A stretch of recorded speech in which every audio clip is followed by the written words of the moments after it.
하나님의 말씀 함께 교독하도록 하겠습니다. 베드로전서 2장 11절에서 25절까지의 말씀 우리 함께 교독하도록 하겠습니다.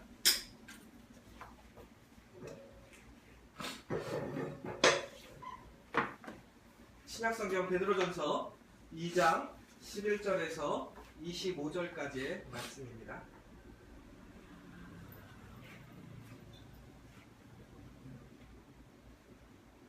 다 찾으셨으면 저랑 함께 교독하도록 하겠습니다.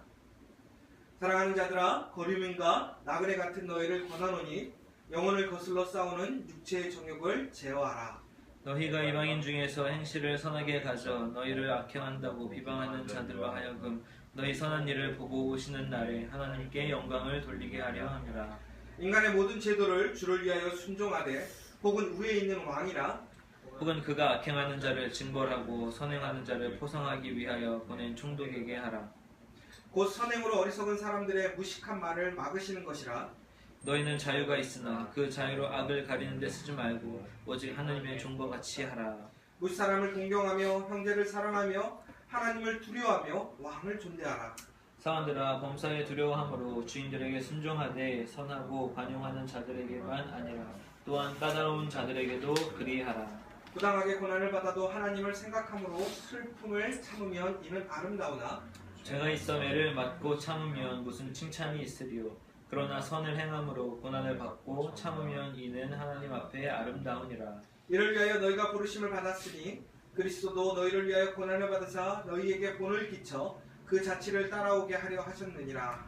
그는 죄를 범하지 아니하시고 그 입에 거짓도 없으시며 욕을 당하시되 맞대어 욕하지 아니하시고 고난을 당하시되 위협하지 아니하시고 오직 공의로 심판하시는 이에게 부탁하시며 친히 나무에 달려 그 몸으로 우리 죄를 담당하셨으니 이는 우리로 죄에 대하여 죽고 의에 대하여 살게 하려 하심이라. 그가 채찍에 맞음으로 너희는 나음을 얻었나니 너희가 전에는 양과같이 길을 잃었더니 이제는 너희 영혼의 목자와 감독 되신 이에게 돌아왔느니라. 아멘. 오늘부터 긴 연휴가 시작됩니다. 어떤 분들은 연휴가 되지 않고 하루 정도 쉬시는 분들도 있겠지만 기본적으로 저희가 지금 임시 공휴일이 5월 6일 되는 상황 속에서 5월 5일, 5월 6일, 7일, 8일, 주일까지 이렇게 4일간 그러한 시간들을 좀 갖게 되는 것 같습니다. 그래서 오늘 많은 사람들이 좀 이동하게 되고 또 여러 가지 계획들도 있고 또 분주한 가운데 보내시는 분들도 있겠지만 또 한편으로는 이러한 상황 속에서 쉬지 못함으로 피곤하고 더 조금 상실감을 갖는 분들도 있을 것 같습니다. 그러나 오늘 이 시간 우리에게 가장 기쁨이 되고 소망이 되는 것은 결국 우리가 하나님과 함께하는 것이고 하나님께 예배하는 것이 아닌가 생각되어집니다. 우리가 세상에 쉼을 얻지 못하고 세상 사람들이 즐기는 그 즐거움을 누리지 못할지라도 우리는 그러한 감각적이고 정욕적인 것이 아니라 정말 하나님께서 주시는 참된 기쁨 또한 하나님께서 주시는 참된 위로를 오늘 이 시간 우리가 함께 나누기를 간절히 소망합니다. 오늘 베드로전서는 이번 주 토요일 새벽 기도 때부터 시작되어졌는데 이 베드로전서가 다시 한번 이 성경을 읽는 사람들에게 청중들에게 하는 이야기는 우리가 정말 그리스도인으로서 그 신앙을 온전히 지키고 살아가는 것이 만만치 않다는 것입니다. 오늘 11절의 말씀을 보면 사랑하는 자들아 라고 얘기하면서 오늘 이 이야기를 듣는 당사자들이 바로 믿음의 공동체, 형제들, 자매들이라는 것에 대해서 이야기를 하고 있습니다. 그런데 그들이 거류민과 나그네 같은 그 상황에 있다라고 얘기를 하고 있습니다. 거류민, 나그네, 결국은 이게 무슨 얘기입니까? 그들이 지금 그 땅에서 그 나라의 시민권을 갖고 살아가고 있지만 실제적으로는 그들은 그 나라의 시민권이 아닌 하늘나라의 시민이라는 것입니다. 그래서 종국에는 그가 하늘나라의 시민으로서 지금 머물고 있는 그 현장, 그 삶의 자리, 그 나라는 거쳐가는 자리 또한 그들이 나그네로서 잠시 동안 머무는 거류민으로서 잠시 동안 머무는 그러한 것밖에 되지 않는다는 것을 이야기합니다. 여러분들이 긴 여행을 다녀오면 제일 편한 데가 어디냐면 집이에요. 아무리 좋은 곳에 가더라도요 그곳에서는 편하지가 않아요. 왜? 집으로 돌아가야 합니다. 그런데 우리는 그 여행 속에서 처음에 우리가 여행을 갈 때 보면요, 얼마나 바질바질이 짐을 많이 싸갖고 가는 거예요. 그래서 이게 여행을 많이 다녀본 사람과 다니지 않은 사람들의 차이점은 딱 짐만 봐도 알아요. 정말 여행을 많이 다닌 사람은 백팩 하나에 모든 짐을 다 싣고 갑니다. 그걸 가지고 1박 2일도 버티고요, 5박 6일도 버티고, 더한 사람은 뭐 세계 여행도 다닐 수 있죠. 근데 어떤 사람은 1박 2일 여행을 가는데 캐리어를 2개를 갖고 오더라고요. 뭘 갖고 왔나 봤더니 거기에는 비계, 이불까지 다 들어가 있어요. 그런데 우리가 그렇게 많은 짐을 갖고 여행을 하다 보면 결국에는 깨닫는 게 있죠. 이렇게 갖고 다니면 안 되겠구나. 왜? 너무 불편하거든요.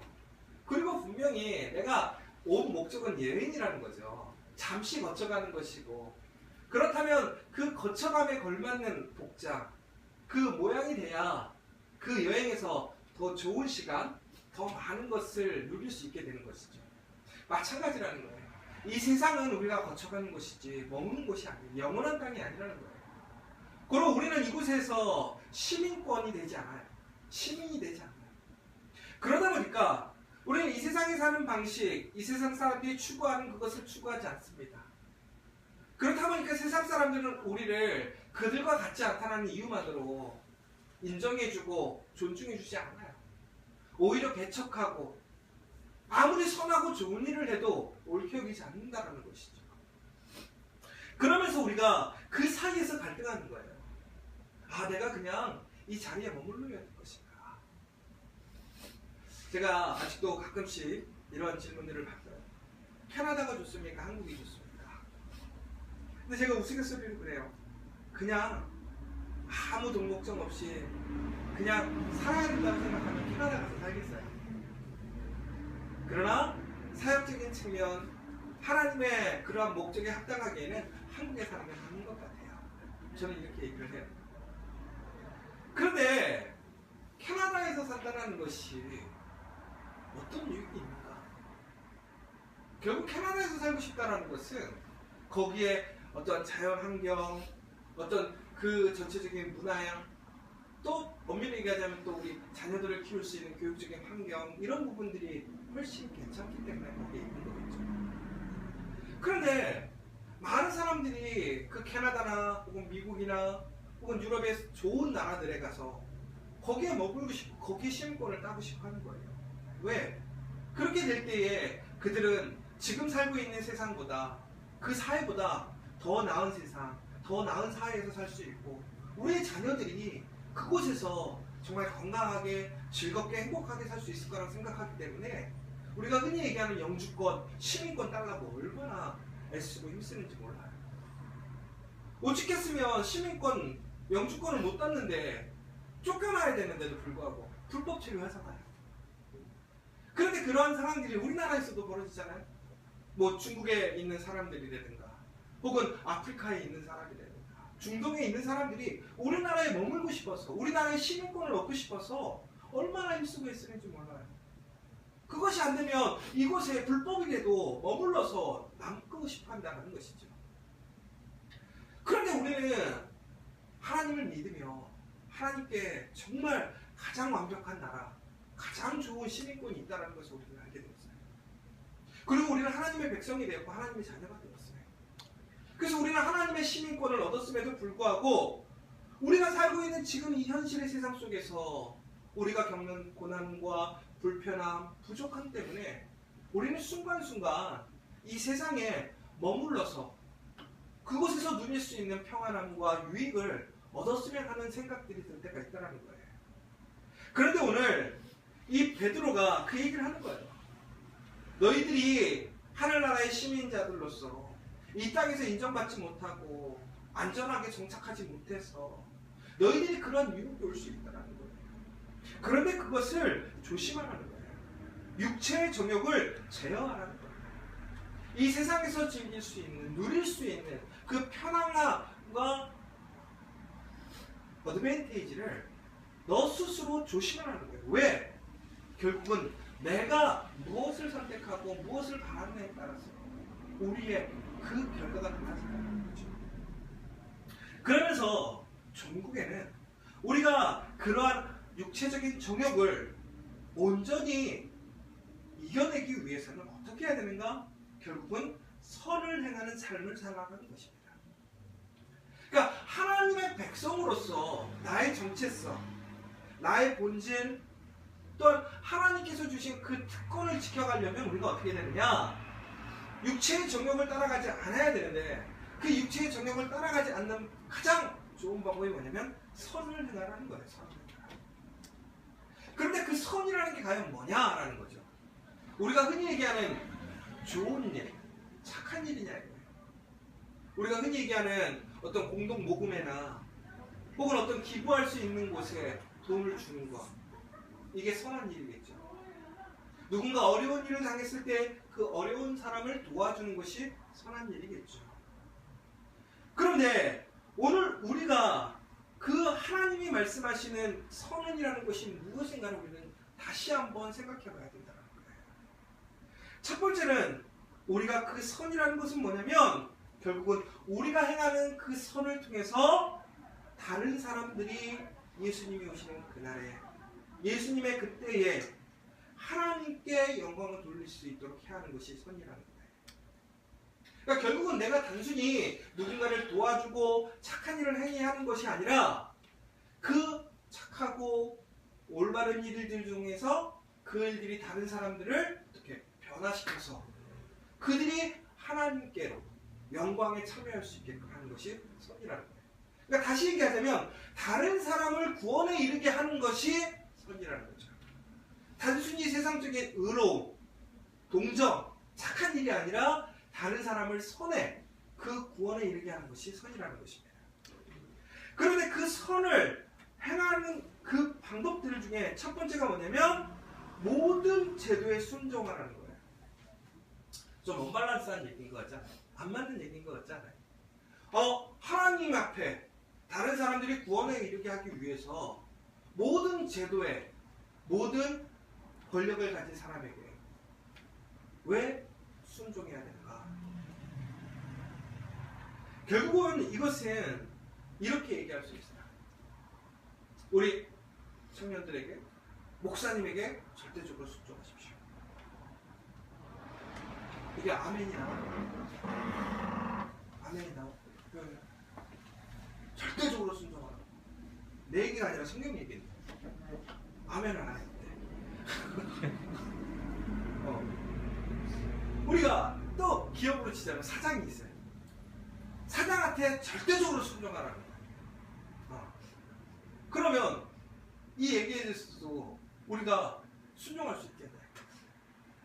호영이는 사장님한테 절대적으로 순종할 수 있어. 우리 호영이는 사장님한테도 절대 순종 못하고 목사님한테도 절대 순종 못하고. 근데 성경에서는 절대적으로 순종하라는 거예요. 그러니까 사람들이 성경이 이상하다고 그러는 거죠. 근데 이런 이야기를 했던 게 이제 베드로뿐만 아니라 바울도 이런 얘기를 하거든요. 그래서 이제 어떤 역사가나 혹은 어떤 신학자들 사이에서는 이 바울과 이 베드로의 이러한 사상들에 대해서 너무나 세속화되어 있는 이야기다라고도 얘기를 하지만 오늘의 본질이 뭐냐를 좀 다시 한번 생각해 봐야 된다는 거죠. 그러면 왜 권세를 가진 왕에게 제도에 순종하라고 했을까? 그것도 절대적으로. 더 나아가서는 그 위의 사람들이, 내가 순종해야 될 사람들이 나에게 착하게 대하는 사람뿐만이 아니라 18절에 보면 뭐라고 되어 있죠? 까다로운 사람들에게도 순종하라는 거예요. 까다롭다고 하는 건 뭐냐면요, 공정하게 대하지 않는 거예요. 올바로 대하지 않는 거예요. 그런 사람에게마저도 순종하라는 거예요. 왜 이 세상의 시민권, 이 세상의 문화, 이 세상의 것을 본받지 말라고 했는데 왜 하필 또 세상에 그런 구조적이고 잘못된 계급이 있거나 혹은 이런 문제가 있다면 그것을 왜 순종을 해야 되느냐라는 거죠. 그런데 바로 여기에는 전제가 있다는 것을 우리가 기억해야 된다는 거죠. 그 전제가 뭐냐? 결국은 우리가 이 세상을 창조하신 분이 누구냐라는 거예요. 하나님이라는 거죠. 그리고 이 세상을 운행시키시고 하나님의 놀라운 섭리 가운데에서 모든 것을 계획하고 이끄실 분이 누구냐는 거예요. 하나님이시라는 거예요. 그리고 하나님이 이끄시는 그 아름다운 그 놀라운 계획들은, 그 섭리는 선하고 가장 좋은 곳이다라는 그 고백이 있는 거죠. 결국은 내가 지금 살아가고 있는 그 삶의 현장에서 내가 만나는 그 상급자들, 권력자들, 힘 있는 사람들, 세상의 모든 구조를 결국에는 누구의 주관하에 있다는 거예요? 하나님의 주관하에 있다는 거예요. 쉬운 예로 우리나라의 박근혜 대통령이 뽑혔어요. 대통령을 누가 뽑았어요? 새누리당 지지자들이 뽑았어요? 국민이 뽑았죠. 그런데 그 국민이 박근혜 대통령을 뽑을 수 있도록 허락한 게 누구냐? 하나님이에요. 또한 이번에 뭐 여소의 아대가 됐어요. 네. 그렇죠? 그러면 여소의 아대가 누가 만든 거예요? 국민이 투표로.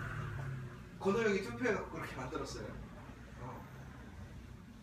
그러면 그 한 사람 한 사람들이 만들었는데 그렇지 않단 말이에요. 그 모든 것을 하나님이 만드셨어요. 그러면 왜 하나님께서는 박근혜 대통령을 세우시고 또 여소의 아대가 됐고 또 우리나라는 이렇게 전쟁 앞에 놓여있게 하시고 또 세상에는 정말 너무나 잘 사는 나라가 있고 못 사는 나라가 있고 왜 그 모든 것들을 하나님은 차별 있게 만드시고 그럼에도 불구하고 그러한 질서도 없고 불의함에 우리는 순종해야 되는가? 결국은 그 모든 것이 하나님의 섭리 안에 있기 때문에 하나님의 계획 안에 있기 때문에 하나님은 그 모든 것을 통해서 어떻게 서로를 이루시기 때문에 그러기 때문에 순종하라는 거예요. 결국은 우리가 우리의 윗사람에게 순종하는 것이 아니라 바로 그 윗사람을 세우시고 하나님의 일을 만들어 가시는 그 하나님의 계획에 순종하는 것이고 하나님의 섭리를 인정하고 순종하는 거예요. 그러므로 그 사람들의 모든 것들에 대해 순종하라는 거예요. 그런데 여기 전제가 하나 더 있어요. 뭐냐면 그들이 하나님 말씀에 어긋나고 하나님의 온전한 그 말씀을 지키는 일에 반대가 된다면 그것은 분명한 순종의 조건이 아니겠죠. 그러나 그 문제가 아닌 경우에는 우리가 우리의 본분에서 힘을 가지고 있는 사람들, 제도권에 있는 사람들, 그 왕들에게 우리가 어떻게 하라는 거예요? 순종하라는 거예요. 결국은 그것이 선이라는 거예요. 고영이는 목사님께 100% 순종하실 수 있습니까? 고민되죠. 말씀이 그렇다니까요. 그럼 결국은 이건 무슨 얘기예요? 우리가 그 말씀을 듣고 지켜가는 게 선이라는 거예요. 그러면 우리가 하나님의 말씀을 지킨다라는 것은, 행한다라는 것은 어찌 보면 매우 쉽고 매우 어렵기도 하다. 또한 두 번째는 뭐냐? 오늘 말씀을 보니까 오늘은 또 이런 얘기를 했어요. 뭐라고 되냐면 이제 17절에 보면 모든 사람을 존경하라 라고 나와 있어요. 존경하라. 존경한다라는 게 뭘까요? 근데 이게 성경을 자세히 보시면 우리가 무슨 사람을 공경하며 그렇게 되어 있죠. 공경하며 그리고 왕을 존대하라 라고 나와 있어요. 17절에 보시면. 근데 우리말 성경에 보면 모든 사람을 존경하고 왕을 공경하십시오. 말이 좀 바뀌었어요. 근데 영어 성경을 보면 honor all people 그 다음에 honor the king 이라고 나와 있어요. honor라고 되어 있어요. 그 honor는 우리가 흔히 얘기하는 공경하는 얘기인데 모든 사람을 공경하라는 거예요. 모든 사람을 공경하라. 결국 이 시대에 모든 사람을 공경한다는 얘기는 무슨 얘기냐면 종이든지 노비든지 자유인이든지 왕이든지 누구든지 다 뭐하라는 거예요? 공경하라는 거예요. 근데 여기서 중요한 건 공경의 뜻이 뭐예요? 공경. 언어의 뜻이 뭐예요? 여기 아까 지금 이제 왕을 존중해 주는 것, 이렇게 세우는 게 언어예요. 두려워하는 게 언어. 우리 예전에 이제 설교 시간에도 한번 얘기했던 적이 있어요. 언어는 결국은 뭐냐면 그 사람이 영광스러우니까 당신 영광스럽습니다 이렇게 얘기해 주는 게 아니라는 거예요. 당신은 위대한 사람입니다 이 얘기해 주는 게 아니라 그 사람이 영광에 이룰 수 있도록 어떻게 하는 거예요? 세워주는 거예요. 영광스러운 사람이 되도록 세워주는 거예요. 그럼 이게 무슨 얘기예요? 모든 사람을 어떻게 하라는 거예요? 존경하라, 언어해줘라. 노비도 영광스럽게 세워주고 위대한 사람도 영광스러운 사람으로 세워주고. 그런데 영광스러운 사람으로 세워줄 수 있는 길이 뭐예요? 결국은 하나님의 구원에 이르러야 그 사람의 삶이 영광스러워지죠. 그를 하나님의 복음 안에서 세워줄 때에, 그리고 존중하고 존경하고 그 영광에 참여할 수 있도록 도울 때에, 그것이 바로 결국은 선이라고 해서. 또한 보시면 형제들을 사랑하며 라고 하고 있습니다. 형제를 사랑하며. 결국은 형제를 사랑하는 게 선이에요. 내 가족에 있는 내 가족, 정말 내 말 안 듣는 내 동생을 사랑하는 게 사랑이고, 내 부모를, 또한 우리 공동체 안에 있는 우리의 공동체 한 사람 한 사람들을 사랑하는 게 선이라는 거예요. 또 한 가지가 뭐냐, 선이 보면 하나님을 두려워하는 게 선이라는 거예요. 하나님을 두려워한다는 것, 결국은 뭘까요? 하나님을 두려워한다는 것. 우리가요, 세상을 살아가면서 우리가 많은 것을 지식적으로 알고 있습니다. 아마 지금 제가 무엇인가를 여쭤보면 성경적으로 우리가 크리스찬으로서 무엇을 해야 되는가, 안 해야 되는가에 대해서 물어보면 아마 여기 계신 분들은 대부분 아주 정확하게 이야기하실 수 있어요. 그거는 크리스찬으로서 올바른 행동이에요. 아니에요. 그런데 중요한 것은 그렇게 생각하는데 살고 있느냐라는 거예요. 이게 재밌는 것은 많은 사람들이 지식적으로 이성적으로 판단을 해도 그것이 행동으로 바뀌지 않는 것이 실제적인 거예요. 그러면 그 삶의 변화를 주고 움직이게 할 수 있는 건 뭐냐면 머리가 아니라 마음이에요. 마음이 동의를 해야 내 감정이, 내 정서가, 내 마음이 그것을 동의하고 소망해야 결국은 내가 아는 것을 갈 수 있는 거지, 내가 안다고 그렇게 살지 못하는 거예요. 그러면 많은 크리스찬들이 왜 우리가 말씀을 행하고 하나님 말씀대로 살지 못하느냐? 지식이 부족한 게 아니라는 거예요. 뭐예요? 마음에 그 필요함이 떨어지는 거예요. 결국은 두려워한다는 건 뭐예요? 하나님을 내 마음의 주인으로 삼는 거예요. 그래서 하나님의 말씀대로, 그 말씀의 기치대로 살아가는 것이 하나님의 주인. 머리가 아니라. 그게 바로 선하게 사는 것이죠. 그러면서 우리에게 전체적으로 뭐라고 얘기하냐면, 그런데 우리는 자유인이라는 거예요. 왜? 세상에 속해 있지 않아요. 우리는 자유로워요. 그 얘기가 아닌 거예요. 하나님께서 예수 그리스도를 통해서 우리를 죄에서 구원하셨어요. 어떤 것도 우리를 구속할 수 없어요. 그래서 우리는 자유인이에요. 그런데 그 자유 안에서 우리는 동시에 하나님의 종이라는 거예요.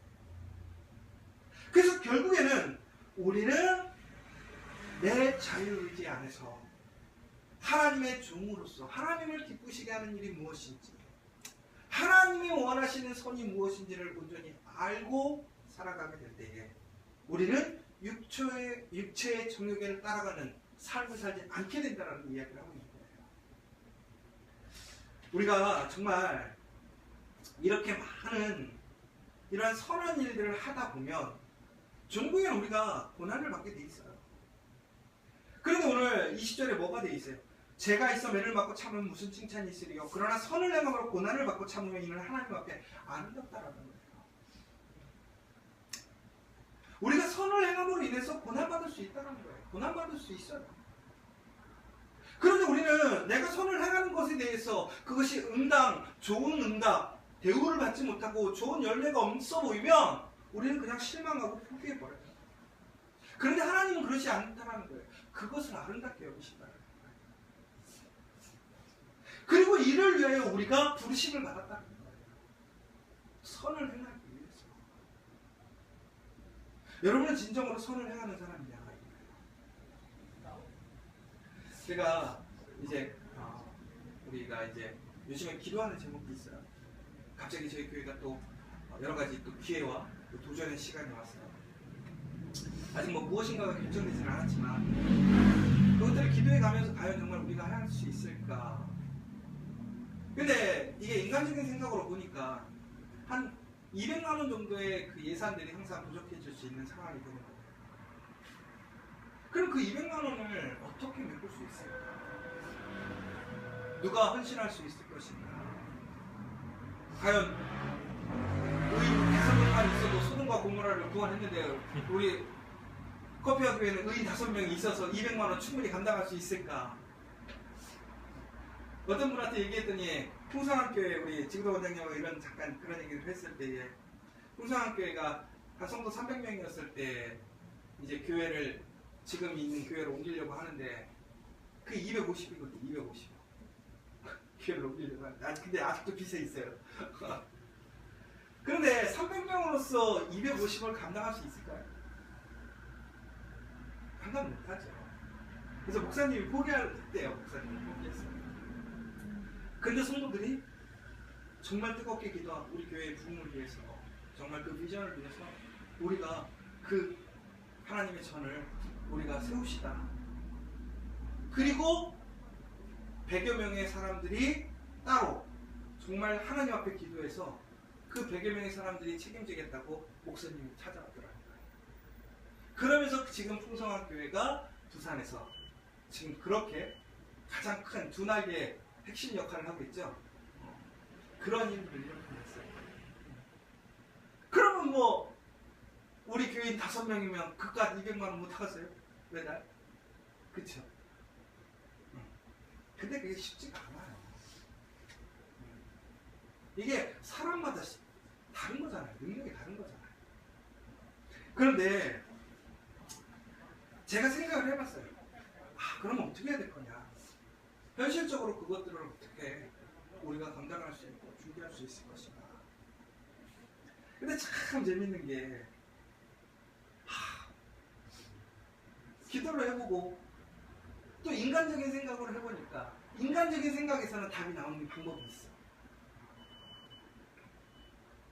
다른 사람들이 하면 되겠더라고. 전사님이 학교 1년 더 쉬고 한서 가서 일하면서 하고 이거 사람적인 생각으로 그냥 그리고 우리 성도들이 여기 와서 봉사하고 같이 일하고 정말 이것을 단합해서 해나간다면 이까짓 거 못하겠냐 이거예요. 그러면 이제 여기 생각해보자 이제. 그게 선한 거예요? 이게 선한 거예요? 그건 선한 게 아니에요. 나는 안 하고 다른 사람이 해주기를 원하는 건 선한 일이야. 선한 일은 내가 하는 거야. 내가 앞장서는 거야. 누군가 해주겠지 바라고 머무르고 뒷걸음치는 것은 선한 것이 아니야. 저는 그래서 그것은 잘못했다고 생각했어요. 그러면서 정말 우리가 하나님의 복음을 선포하고 하나님께 예배할 수 있는 그 우리의 공간이 되기를 소망하고 정말 우리가 꿈꾸고 해야 될 사명으로서 필요한 것이라면 하나님께서 이루실 거라고 생각합니다. 또 능력 주실 것도 됩니다. 그러나 그것이 정말 우리가 하나님 앞에 손을 해보고자 하는 열심과 그런 간절한 소망이 있을 때 가능하다는 거죠. 여러분에게 정말 그런 선한 그 일들을 하고자 하는 그런 마음이 있으십니까? 그렇다면 우리에게는 하나님의 놀라운 선한 능력이 일어날 수 있다는 거예요. 그리고 우리는 그것을 위해 부름받았다는 것을 여러분들이 기억하셨으면 좋겠어요. 그래서 전사님이 이제 학교 갈 거예요. 제가 병원에도 얘기했어요. 학교 보내갈 거라고. 오늘 정확하게 얘기를 다 끝냈어요. 그럼 누가 이 선한 일을 해야 될까? 내가 하면 되는 거예요. 안민호 목사가 해야 될 선한 일을 하고 권호영이 해야 될 선한 일은 권호영이 하고 우리 이상선 집사님이 해야 할 일은 이상선 집사님이 하고 우리 강덕권 집사님, 고은 집사님이 해야 될 거는 고은 집사님, 강덕권 집사님이 하고 우리 안혜숙 집사님, 또 우리 유지혜 집사님이 해야 될 선한 일은 선한 일을 하고 그렇게 그렇게 우리 적은 숫자지만 20명이 아이들까지 포함해서 정말 하나님 앞에 그 선한 일을 꿈꾸고 소망한다면 하나님께서는 우리에게 능력을 주실 줄 믿으실 것입니다. 그리고 우리는 그 선을 행하기 위해 더욱더 힘쓰고 소망해야 될 거예요. 그래서 정말 우리가 이 세상에 그 풍요에 휩쓸리지 않고 더욱더 하나님의 그 귀하고 아름다운 교회로 세워질 수 있을 거예요. 제가 오늘 교회 오면서 이렇게 음악들을 막 듣고 오는데 제 핸드폰이 너무 꽂아가지고 지 마음대로 막 따르는 것들이 막 틀어져요, 가끔씩. 근데 이게 작년 가을에 했던 설교가 이게 저장이 돼 있는지 그게 갑자기 나왔어요. 근데 그 도입 부분은 뭐였냐면 이제 그게 아마 저희가 부여에 제가 가서 고구마를 따온 날인 것 같아요. 근데 이제 그때가 단풍 시즌이어갖고 차들이 엄청 막혔거든요. 그래서 제가 이제 그런 얘기를 했었어요. 근데 그래서 제가 했던 얘기가 뭐냐면 단풍 구경을 사람들이 그렇게 힘든데도 하러 다닌다. 왜? 이쁘니까. 정말 그 생고생을 하면서 몇 시간을 차를 타고 다니면서 그 아름다운 걸 보러 가는 거예요. 왜? 그때 놓치면 못 본다고. 내년에 가도 되는데 꼭 굳이 올해 보겠다고. 왜? 아름다우니까. 근데 저는 이걸 딱 보면서 우리 커피와 교회가 정말 선을 행하는 아름다운 교회가 된다면 이 세상에 많은 사람들이 하나님을 알지 못하는 사람들이 세상에 속해서 세상의 풍요에 그렇게 힘들고 어렵게 살아가는 사람들이 우리 커피와 교회를 통해서 진정한 아름다움을 볼 수 있다면 얼마나 행복할까. 우리 커피와 교회가 정말 그 선을 행함으로 그 아름다운 교회가 되어지기를 간절히 소망하는 저는 그런 마음을 갖게 되었어요. 여기 있는 여러분들 또한 그 귀한 마음으로 여러분과 우리 커피와 교회가 정말 그 귀한 선을 행함으로 하나님의 영광, 아름다움을 나타내는 그 복된 교회가 될 수 있도록 다시 한번 기도해 주셨으면 좋겠고요. 특별히 아직 무엇인가 결정나지는 않았지만 우리가 다시 한번 하나님께 간절히 그 선한 일을 위해서 우리가 무엇을 해야 할지, 또한 우리 커피와 교회, 또 지저스 커피 선교회, 또 우리 한서중앙병원에서 모든 일들이 어떻게 하나님의 선한 일을 해나갈 수 있을 것인지 다시 한번 뜨겁게 기도해 주시고 우리 안에 그 선한 일을 할 수 있도록 하나님께서 지혜와 능력을 더해달라고 다시 한번 기도해 주시면 좋겠습니다. 오늘 이 시간 우리 함께 기도하도록